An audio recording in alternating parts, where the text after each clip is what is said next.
Good morning, everybody. So today's lecture is based on the channel capacity and code rate.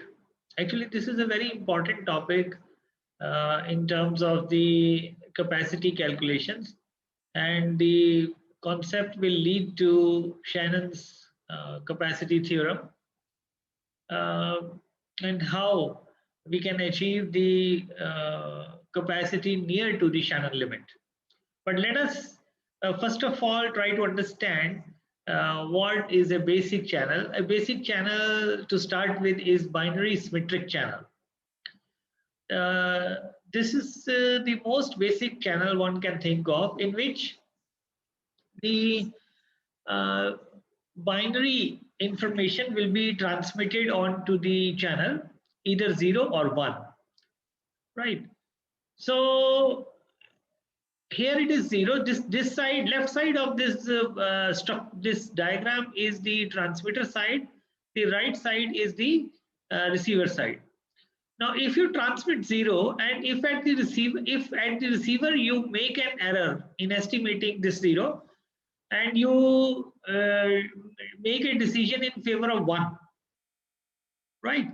In that case, the probability of error is, let's say, denoted by P. So P is the probability of error when actually 0 was transmitted, but you are trying to detect 1, or you are demodulating it to be 1.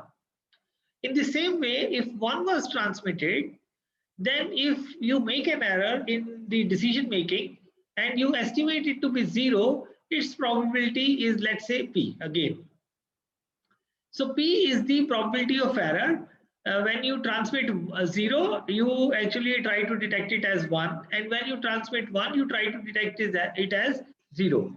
So that means you're making an error in the decision making, because when you go from 0 to 1 or 1 to 0, both the probabilities are P. So that is why this is known as a symmetric channel. Why it is a binary channel? Because at the input, the information is binary information, 1-bit information, either 0 or 1. So that is why this channel is known as binary symmetric channel. If you make an error, if you transmit 0 and you receive 1, its probability is P. But if you transmit 0 and obtain 0, then its probability will be 1 minus P. So P is the probability of error, and 1 minus P is the probability of making a correct decision. In the same way for 1, when you transmit 1 but you receive 0, so probability of error is P. But if you transmit 1 and receive 1, the probability is 1 minus P, which is the probability of making the correct decision. All right. This type of channel is known as a binary symmetric channel. Binary, why? Because only binary information is present at the input, 1-bit information, and symmetric because the probability of error in both the cases is symmetric. So that is why this channel is known as a binary symmetric channel, right? The channel is limited to zeros and ones on the input. As I said, this is a binary symmetric binary channel. So the channel is limited to only zeros or ones at the input. Now, the question now is that how to overcome these errors, because you are transmitting 0 and you are estimating it to be 1, or in certain cases you are transmitting 1 but you are estimating it to be 0. So that's the probability of error associated with the decision making. How to overcome these errors? What technique? What effort? What innovation should be put into the design that these errors should be as low as possible? Now, for many years, it was thought that the probability of error, this P, can be reduced by increasing the transmit power. That if you are transmitting 0 or either you are transmitting 1, you increase the transmission power. Once you increase the transmit power at the receiver side, the signal to noise ratio will increase, and the probability of error will decrease in that case. Now, that is not a very good solution. If you want to transmit, if you are making a solution to this case of reducing the probability of error by increasing the transmit power, because you all know that nowadays devices are battery operated devices, and every time you want to reduce the number of errors by increasing the transmit power, your battery is going to consume very rapidly. So in that case, that is not a very good solution to increase the transmit power just to decrease the probability of error.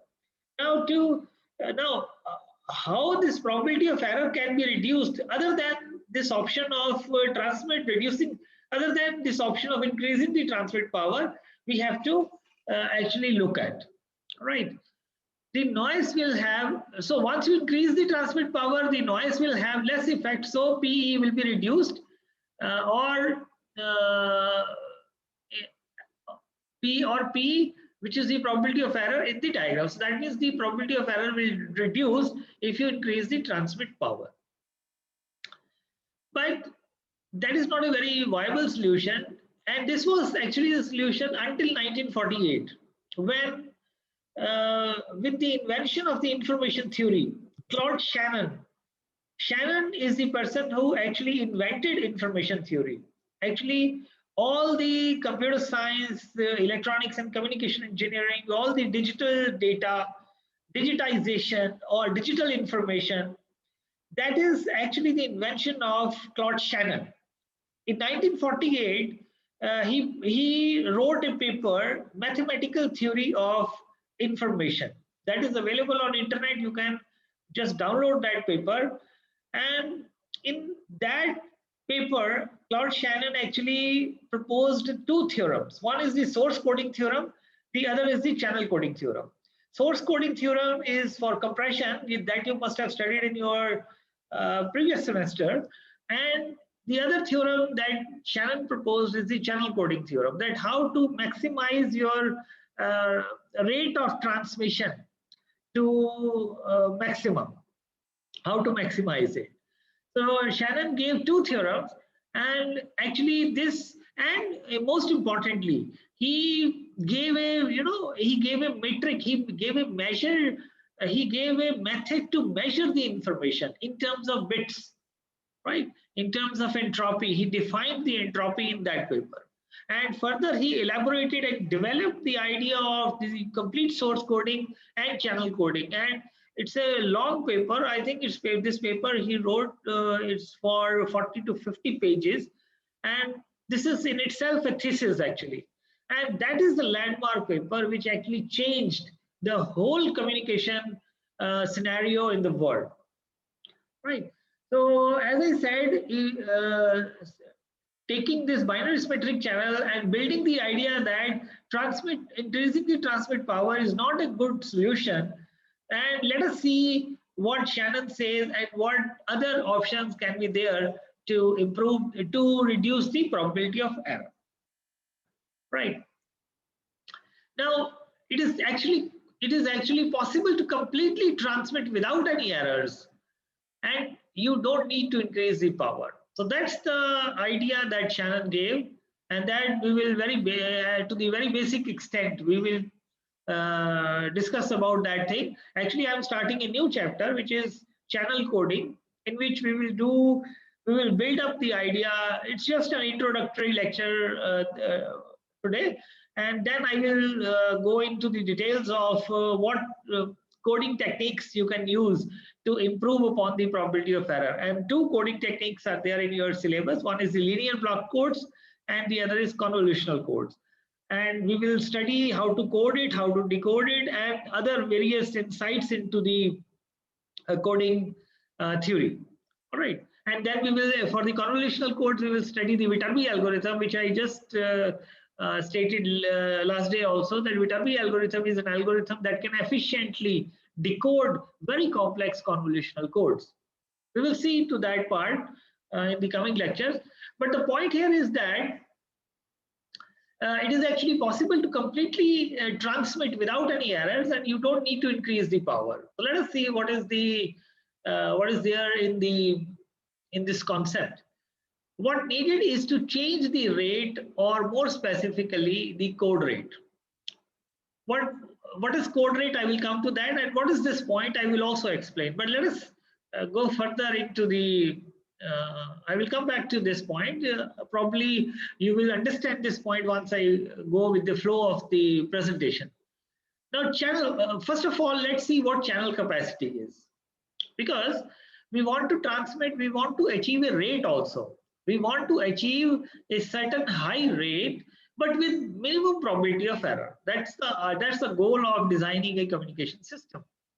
Now, what is channel capacity? Channel capacity is the maximum rate. Please understand, please note this word, maximum.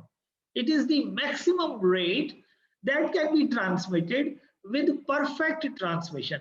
Now, what do you call as the perfect transmission? If I say, if let's say 10 to the power -4 is my bit error rate, that means 4 bits in every 10,000 bits will be in error. If I say that that's my perfect transmission, right? Now, if I can achieve that channel capacity, you can achieve the channel capacity for that probability of error. So that's what the perfect transmission means, because you are never going to get 0 errors. You will definitely get some amount of errors, but let's say you fix a threshold value that if this is my probability of error, I am satisfied with that, and that's perfect transmission for me. The channel capacity is actually the maximum rate that can be transmitted with perfect transmission, so that even though errors happen, even though certain errors happen in the communication system, but you can correct these errors. That's the idea. Channel capacity is the maximum rate that can be transmitted with perfect transmission, so that even though certain errors happen, you should develop techniques so that you can correct the errors.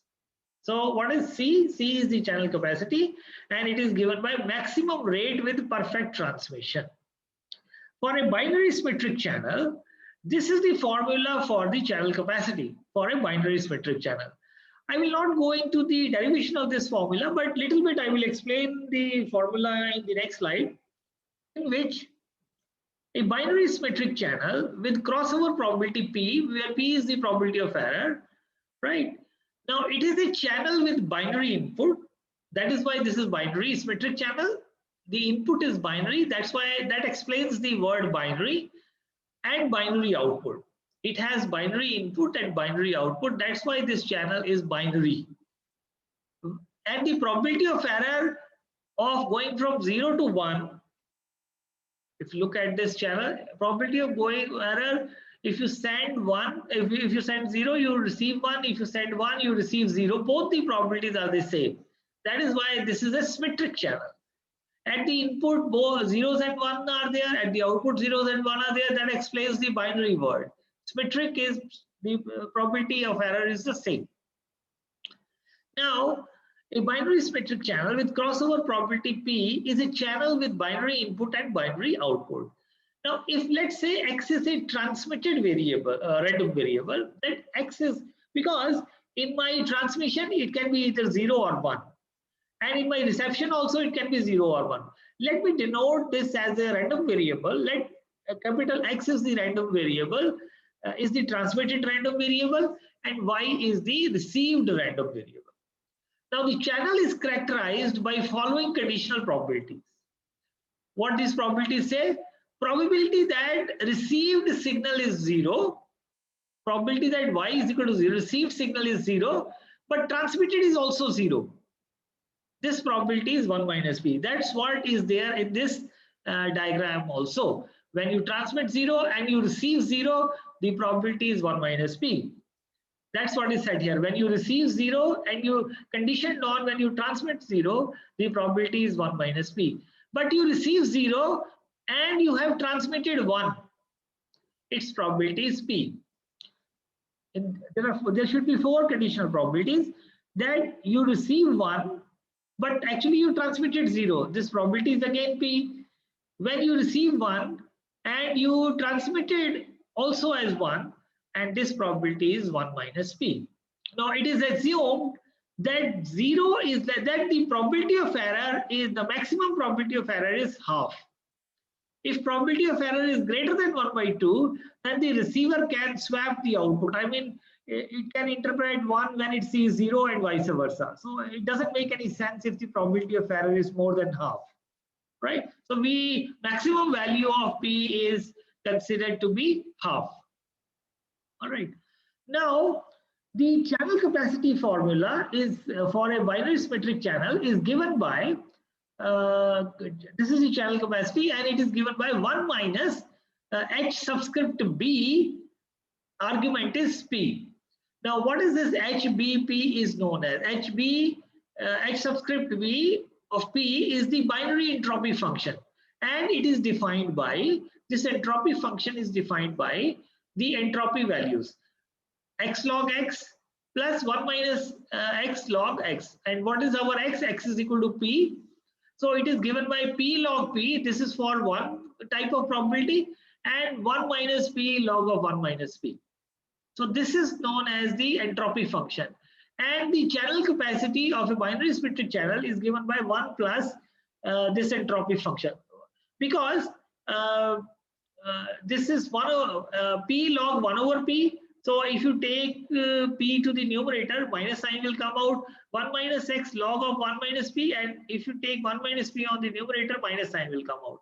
This minus minus for both the terms will become positive, and this channel capacity of the binary symmetric channel will come out to be 1 plus P log P plus 1 minus P log of 1 minus P. That's what the channel capacity of a binary symmetric channel. That's what is mentioned here. All right. Now let us try to understand the channel capacity. Now we try to plot a graph. On the y-axis is the channel capacity of the binary symmetric channel, and on the x-axis is the probability of error. Now, when the probability of error is 0, so when P is 0, right, both the cases we are going to get 0 and channel capacity is 1. So this is 0, channel capacity is 1. This is the maximum capacity. This is the capacity when the probability of error is 0. When the probability of error is 0, you get the maximum rate, and that is actually the capacity of the channel. All right. Now, as the probability of error increases, your rate of transmission decreases. Now, capacity of the channel is the maximum rate, right? Along y-axis is the rate of transmission. This is the maximum rate, and we call this as the capacity of the channel. Right, capacity. Now, as the probability of error decreases, you get a certain rate here, but that will be less than the capacity of the channel. As it goes to 0.5, so when the probability of error is 0.5, what is the channel capacity? Channel capacity is 0. That you can get from the formula also, and otherwise also, if the probability of error is half, it is very difficult to say what bit was transmitted, 0 or 1. So channel capacity goes to 0 in that case. And when the probability of error is 1, that means all the bits you transmit are actually received in error. When the probability of error is 1, all the bits that you receive are in error. But I am mentioning here that the capacity of the channel is maximum in that case. Why? Because if I know that the probability of error is 1 and all the bits that I will receive are in error, if I know it previously I mean I know this thing in advance that every bit that I will receive will be in error. What I can do, I can just put an inverter there. So I can put an inverter and I can get the maximum rate of transmission, correct rate of transmission. So that is why the capacity of the channel is maximum even when the probability of error is 1 or 0. It is 1 again, and it will further decrease. At 0.5, it goes to 0. Right. So this explains this graph for the capacity of the channel for binary symmetric channel. Correct. Now, Shannon, what actually Shannon? I will actually develop the idea maybe in the coming lectures, but I will very briefly discuss some of the issues that you can appreciate. Right. Now let us say I am transmitting this 0, 0, 0, 1, 1, 0 and 1, 1. This is my data word and this is my input. Shannon theorem says that you can achieve a high rate of transmission going near to the capacity of the channel if you, rather than transmitting this plain information, if it is 2 bits of information that we are trying to transmit, 4 combination of bits will be there, 0, 0, 0, 1, 1, 0. You code it. You develop codes for each combination of bits. And if you develop codes which are of infinite length, you will be able to make your rate of transmission go as close as possible to the capacity of the channel. Now, how that is possible? I will take an example here. Let's say this is my data word. Let's say this is my input 0, 0, 0, 1, 1, 0, 1, 1. At one point of time, either of the 4 combinations will be transmitted. Now, let me design a code and let me introduce a parity bit here. The third bit I will introduce here is the parity bit. Let us say I want to make the even parity. So this is 0, 0. First 2 bits are the data word only. So to make it even parity, I will put 0 here. This is 0, 1. I will have to put 1 here to make it as the even parity. 1, 0, 1, 0, and again this bit will be 1. 1, 1, 1, 1, this bit will be 0. So I am introducing a third parity bit. Now what is actually happening? If I transmit these 2 bits of information through the channel will be used 2 times per symbol period. But if I am coding with a 1 extra bit as a parity bit, then the channel will be used 3 times instead of 2. So what is my code rate? Code rate will be 2 by 3. The number of bits in the data word divided by the coded word. So it is 2 by 3. So the code rate that I can achieve is 2 by 3. So I am reducing the code rate. But what is the advantage that I am getting? The advantage, now if you look at the data word,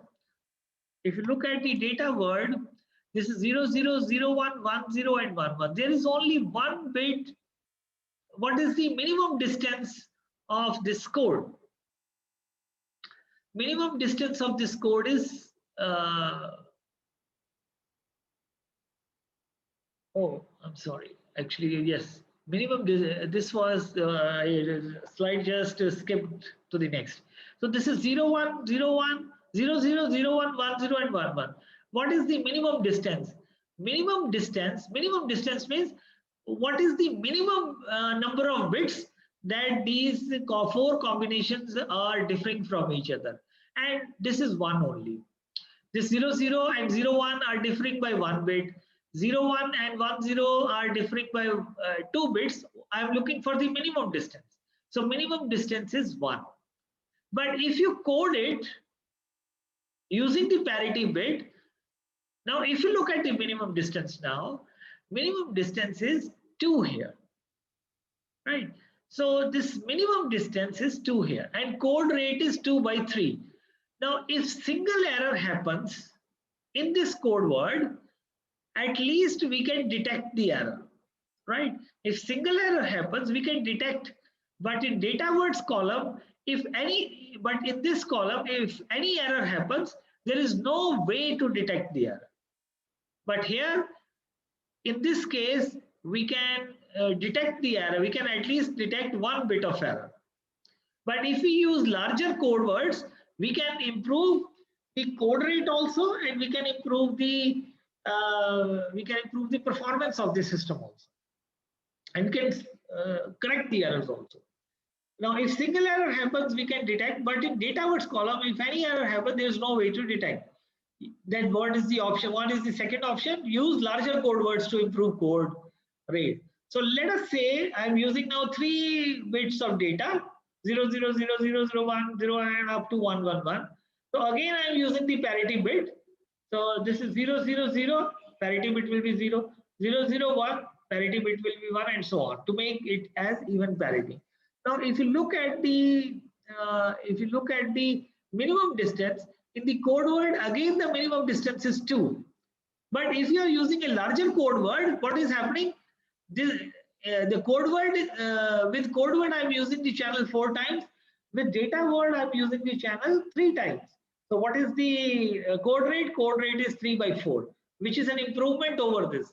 So if you use larger code words, okay, the minimum distance may remain the same, but you can improve upon the code rate, right? So there, so I have introduced some terms here. I have introduced code rate. What is code rate? That the combination of bits at the input and how you are coding, how many bits you are using for the code word, and number of bits in the data word divided by the number of bits in the code word. That will be the code rate. And I have also introduced a term which is minimum distance. Minimum distance should be as low, minimum distance should be as high as possible. Minimum distance of of the code words, we call this as code book, right? For a and we call this as designing the code book. We should design the code book in such a way so that the minimum distance between the code words has to be maximum. That is one idea to design the codes, right? And the code rate has to be as maximum as possible. Okay. Now let me come back to this point. So this example says that 3 input bits are there and we are coding it with 4 bits. What is the code rate? 3/4. What is the minimum distance? Is 2. Minimum distance of 2 tells about error detecting and correcting capability. In my next lectures, in my coming lectures, I will explain you that if the actually this minimum distance tells about that how many errors you can detect and how many errors you can correct if you design a code book, right? So the minimum distance is a very important parameter in the design of the code book as such. Now, now if let us say we have here 2 bits of information but we are coding it with 5 bits. Let's not go into how these 5 bits have come, but let us say 2 bits are there at the input and we are coding it with 5 bits. Minimum distance of these codes is 3. Minimum distance means what is the minimum value by which the code words are different from each other, right? And for example, this 0, 0, 0, 1, 1, this is 0, this is different, and this bit is different. So minimum distance is 3. What is the code rate? We want to actually send 2 bits, but we are sending it with 5 bits as a code word. So what is the code rate? 2/5.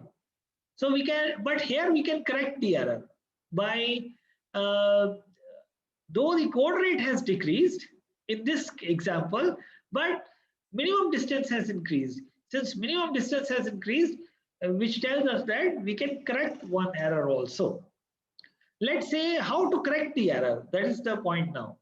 Let's say this bit, this one, the 4th bit from the left is changed and it is changed to 0. This is 0, 0, 0. Actually, it is 1, 1, but it has changed to 0, 0, 0, 0, 1. What we will do, how to detect that which bit is in error, and we will have to make the correction. What we will do is, this is the received code word.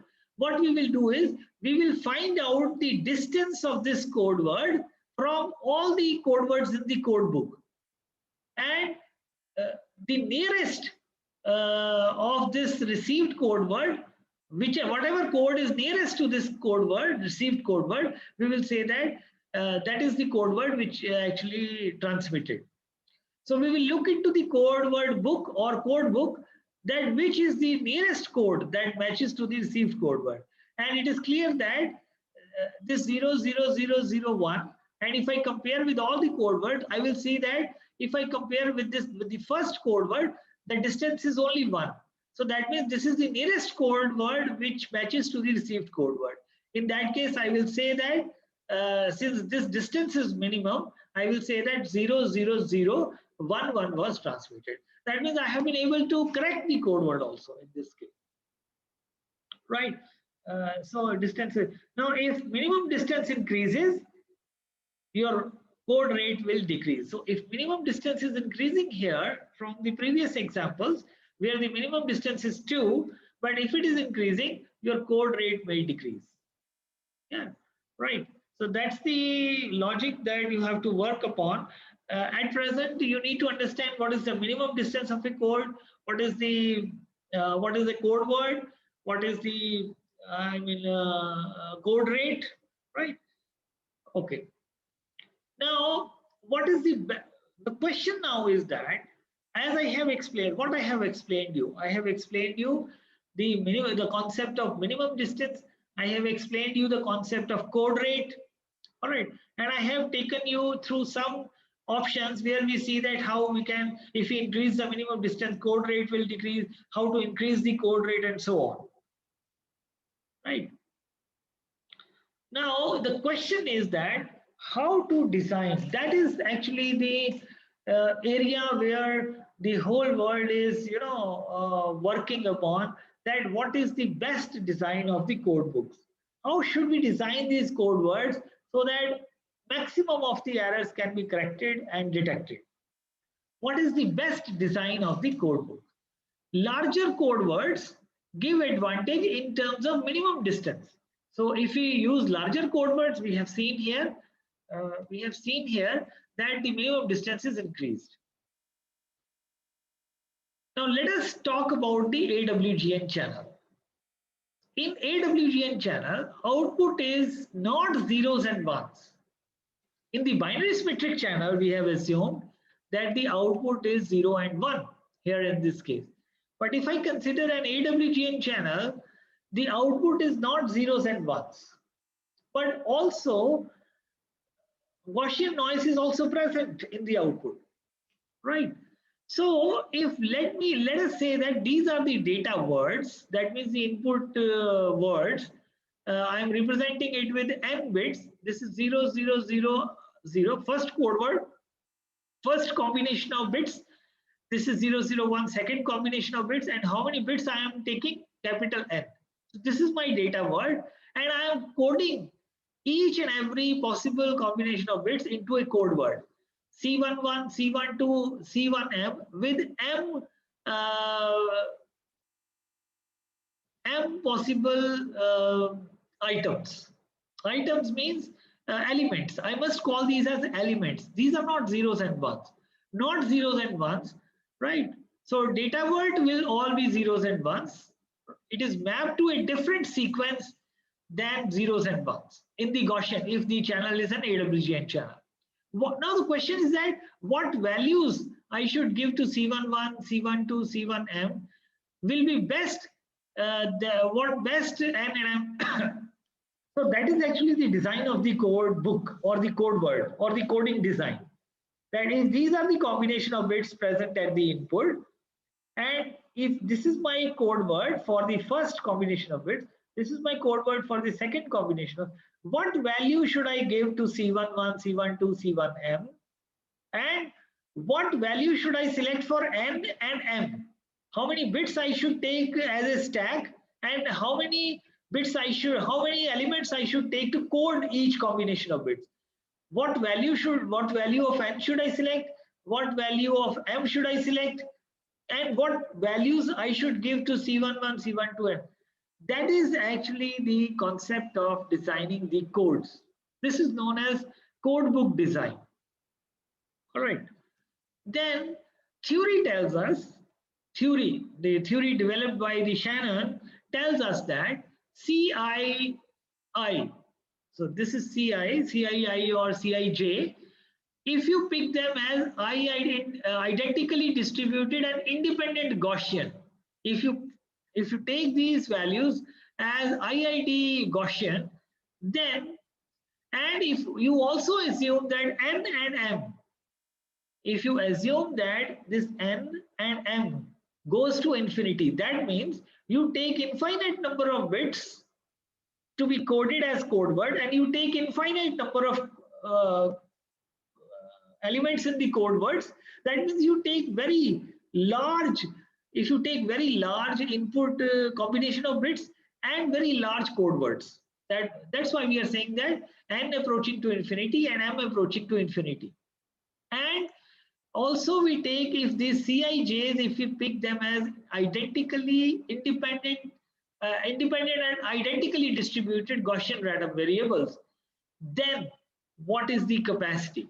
Shannon says that the capacity of the channel in this case, when m is infinity, number of bits in the input alphabet, m, which is the number of bits in the code words, and these CI values in the AWGN channel case, if we take this as IID Gaussian, then this is the capacity formula which Shannon proposed.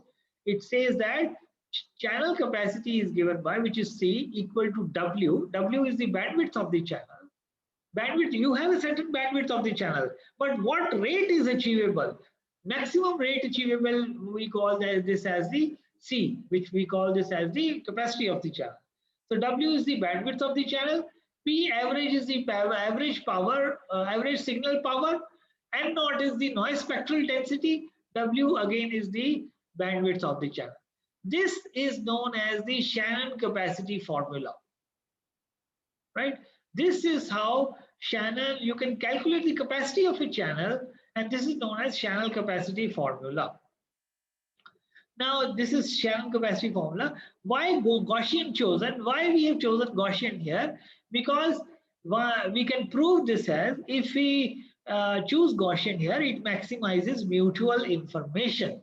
Now, capacity of the channel is directly related to the mutual information, which you must have studied in your last semester course of probability and information theory, in which you must have studied the self-information, the mutual information, and the source coding. So Gaussian is chosen here. We can prove that it maximizes the mutual information. Actually, mutual information is an entity that is directly related to the capacity of the channel. I'm not going into the details of those concepts at present. This is what I wanted to introduce in this chapter. 3-4 things. One is what is the binary symmetric channel? What is the capacity of a binary symmetric channel? Right. So what is the binary symmetric channel? This is the binary symmetric channel, as I explained. What is the capacity of the binary symmetric channel? What is an entropy function? Right. What is an entropy function? How the probabilities are varying to give us the capacity. Right. And I wanted to introduce that Shannon says that you can achieve the maximum rate without increasing the transmit power if you start coding the input bits, right? So you increase the length of the bits in the code word, and the number of bits in the data word and the number of bits in the code word actually gives me the code rate. Now, if single error happens, and we also know what is minimum distance. If the minimum distance is small, we can detect and correct the errors, right? And we saw further some of the things about the minimum distance and the code rate, and we saw that how the error can be corrected, because whatever is the received code word will be compared with every code word in the code book. So wherever the distance is minimum, that code word we will say that actually that was transmitted, right? And then if we consider an AWGN channel and we say that we take the elements in the code word, the question is that how to design these elements in the code word, what values should be given to these elements in the code word if the channel is AWGN, and if n is the number of bits in the input data word, and m are the elements in the code word in the code word actually. So if n and m approaches infinity and Cij's are the independent and identically distributed Gaussian random variable, then this is the capacity formula. This is Shannon capacity formula, where C is the capacity of the channel, W is the bandwidth of the channel, P average is the average signal power, and N naught is the power spectral density, noise power spectral density, and W is the bandwidth of the channel again, and the units that we will get is bits per second, right? So this is the concept that I wanted to introduce you today regarding the channel capacity and the code rate, and a little bit information about the minimum distance and so on. So if any questions are there, you can ask the questions.